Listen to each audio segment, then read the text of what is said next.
शेर को मिला सबक। एक नदी के किनारे कुंदन वन नाम का जंगल था। कई छोटे बड़े पशु पक्षी उस जंगल में रहते थे। नदी में भी कई प्रकार की मछलियाँ, कछुए आदि जलचर जीव रहते थे। उस जंगल में एक अभिमानी शेर रहता था। वह खुद को जंगल का राजा समझता था। उसे अपनी ताकत पर बड़ा घमंड था। वह जहाँ भी जाता वहाँ पशु पक्षियों को डराया धमकाया करता था। सभी पशु पक्षी उससे हैरान परेशान हो गए थे। सब यही सोचते रहते थे कि आखिर इस घमंडी शेर का क्या इलाज किया जाए। एक बार जब जंगल में मेला लगा तो सभी छोटे बड़े पशु पक्षी एकत्रित हुए। जब बात निकली तो सभी ने अपना अपना दुख व्यक्त किया। टिमटिम हिरण ने सुंदर खरगोश से कहा, सुंदर, हम सभी से तुम बड़े चतुर हो। कई सालों पहले तुम्हारे एक पूर्वज ने ऐसे ही एक सिरफिरे शेर को अपनी बुद्धि से हराया था। उसे अपनी चतुराई से एक कुएं में धकेल कर उसका अंत किया था। अब तुम ही कोई उपाय सुझाओ। सुंदर ने सोचा, बात तो सही है। जब जब जंगल पर कोई आफत आई है तब तब मेरे पूर्वजों ने सभी पशु पक्षियों की बड़ी मदद की है। मुझे कुछ उपाय तो करना ही चाहिए। कुछ देर सोचने के बाद आखिर उसे एक उपाय सूझ ही गया। उसने सभी पशु पक्षियों से कुछ कहा। सबको आशा की किरण दिखाई दी। योजना के अनुसार 2 दिन तक पशु पक्षी किसी गुप्त जगह पर छिप गए। शेर को 2 दिन तक कुछ भी भोजन नहीं मिला तो वह परेशान हो गया। उसे बहुत अचरज हुआ कि आखिर जंगल के सभी प्राणी गए तो गए कहाँ। वे सब जंगल छोड़कर तो नहीं चले गए।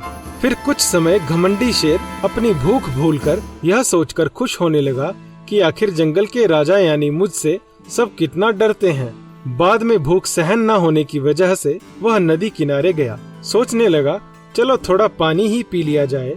पानी पीने के बाद उसने किसी प्राणी के पैरों के निशान नदी से जंगल की ओर जाते हुए देखे। उसने आश्चर्य से उन निशानों का पीछा किया। उसने पाया कि वे निशान एक कछुए के थे जो जंगल में एक पेड़ के नीचे आराम कर रहा था। शेर बहुत भूखा था। उसने सोचा, क्यों ना आज इसी से गुजारा किया जाए। यह सोचकर वह कछुए को खाने का प्रयास करने लगा तो कछुए ने अपना मुंह और हाथ पैर अपने कवच के अंदर कर लिए। यह देख शेर ने उसकी पीठ पर वार किया, पर वह तो ढाल सी मजबूत थी। परिणामवश शेर उसे खरोंच तक न दे सका। शेर सोचने लगा कि आखिर वह विचित्र प्राणी है क्या। वह कछुए को खाने के लिए उसके आसपास चक्कर लगाने लगा। फिर थोड़ी दूरी पर जाकर खड़ा रहा और आश्चर्य से कछुए को देखता रहा। यह देख कछुए को शरारत सूझी। वह अपने अंग प्रसार कर जोरों से हंसने लगा। हंसने की आवाज सुनकर राजा को बहुत गुस्सा आ गया। वह बोला, अरे मूर्ख, मुझ पर हंसता है? जंगल के राजा पर अभी तुझे सबक सिखाता हूँ। फिर कछुए को खाने के लिए शेर ने उस पर फिर हमला किया तो कछुए ने अपने सारे अंग पुनः कवच के अंदर कर लिए और अंदर से ही जोर जोर से हंसता रहा। क्रोधित होकर शेर उसे गेंद की तरह झंझोड़ने लगा, पर उसकी एक ना चली।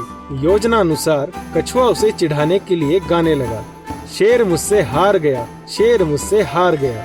तभी आसपास में छिपे सभी पशु पक्षी भी जोर जोर से हंसने लगे। शेर गुस्सा होकर बोला, कौन हंस रहा है जंगल के राजा पर? किसकी इतनी हिम्मत हुई? फिर योजना अनुसार एक शाही बिल में से निकलकर बाहर आई। उसने कहा, क्यों शेर महाराज, एक नन्हे से कछुए से हारने के बाद क्या अभी भी अभिमान नहीं उतरा? अभिमान तो मैं तेरा उतारता हूँ। कहते हुए शेर ने शाही पर हमला किया। शाही तो पहले से ही तैयार थी। उसके शरीर पर सुई जैसे नुकीले कांटे जो थे, बस शाही ने उन कांटों से शेर पर वार कर दिया। शाही के कांटे मुंह पर लगते ही शेर दर्द से चिल्लाने लगा।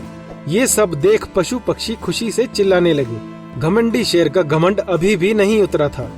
वह जोरों से चिल्लाने लगा, अरे मूर्खों, जंगल के राजा का अपमान करते हुए तुमको शर्म नहीं आती? मैं तुम सबको मार डालूंगा। तभी एक रानी मधुमक्खी शेर के कानों के पास आकर गुनगुनाते हुए कहने लगी, शेर जी, शाही के कांटों से दर्द तो नहीं हो रहा ना? अगर कहे तो हम मलहम लगा दें। रानी मधुमक्खी की बात सुनकर अन्य मधुमक्खियां हंसने लगी। शेर को मधुमक्खियों पर बहुत गुस्सा आया। वह हाथ पैर झपटकर उन्हें उड़ाने और मारने की कोशिश करने लगा।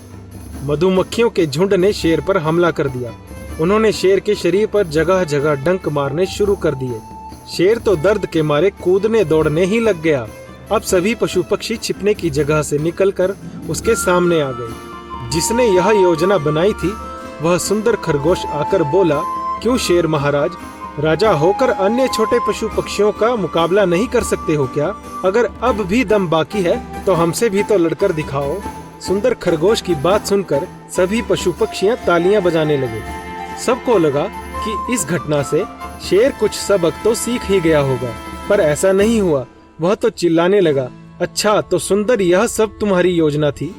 तुम क्या समझ रहे थे? हमारे एकाध पूर्वज शेर को कुएं में धकेलने के बाद तुम मुझे भी इस तरह नुकसान पहुंचाओगे?